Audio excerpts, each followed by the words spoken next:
Well, some very successful people like Bill Gates and Bill Clinton have credited their success to mentoring. And this morning we're talking to Ellen Ensher, who wrote or co-wrote the book Power Mentoring. How are you? I'm great. Thanks for having me. Well, first of all, we were debating this today. What is the difference between power mentoring and just traditional mentoring? That is a great question. Traditional mentoring used to be somebody who's older and wiser and takes you under their wing and guides you. Power mentoring is really about having more than one mentor. So we like to say it's about polygamy instead of monogamy. Have more than one. Have a network. Have a network of mentors. Different types of mentors. Because you learn something different from every person. Exactly.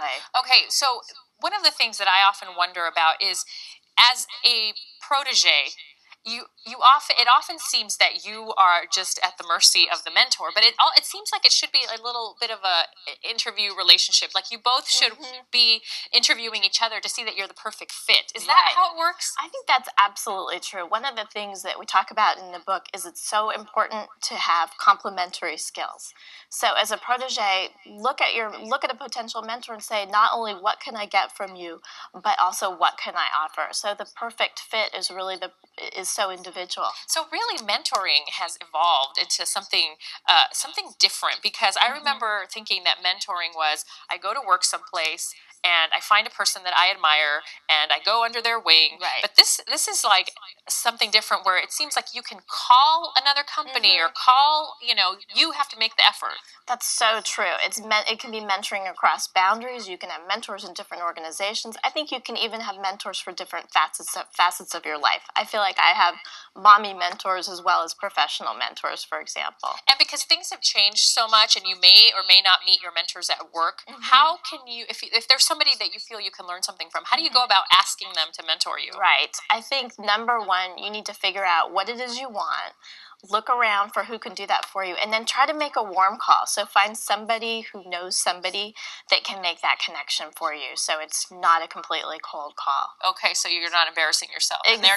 Who are you again? Exactly. Okay, now you interviewed several people for this book, Power Mentoring, and who are some of the highlights of this book that you recall? Right. I think some of our most interesting people, we interviewed the U.S. Treasurer, Rosario Marin. And she's been on our show before. Oh, in that very chair. Yeah. She's amazing, and she's really a power mentor. She's mentored a whole generation of up-and-coming politicians and really just made such an impact on the future of politics. Now you mentioned that she's mentored several up-and-coming politicians. Do you necessarily have to go to her if you want to be a politician, or can you go to her even if you're, I don't know, a news anchor or whatever you are? Can you go to her because you want to learn a different way of doing things? Right. I think that you could go to her for whatever new skill, knowledge, or insight, and then again with the idea being that perhaps you have something to offer as well. Well, she was a great lady to talk to when she did come on our show a while back, and obviously we mentioned Bill Gates and we mentioned Bill Clinton, and these are the big names that we'd recognize. Who are some lesser known names who are very successful? We interviewed the CEO of NBC, Bob Wright, as well as two of his proteges, Paula Madison, who's the president of KNBC, and Pamela Thomas Graham, who just two amazing women, best-selling mystery writer in her spare time, as well as the CEO. So they were just great stories and insights. Was there a common, after interviewing all these people, was there a common thread that you think you kept coming up over and over again about good advice?